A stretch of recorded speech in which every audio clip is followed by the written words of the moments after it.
Hey guys, welcome back. So we wrapped up on this beautiful F-450 Platinum. This truck looks absolutely amazing. So be sure to check out the before photos before you guys can truly appreciate how good this truck really came out. So the interior was completely gone through 100%, every crack and crevice.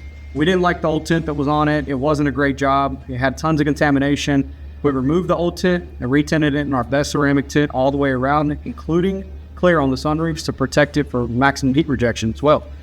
So aside from that, we moved on the exterior. We did a complete suspension detail up under the truck. We did our 5-year paint coating package on it. Now, before we did our paint coating, we also did a full paint correction on this entire truck.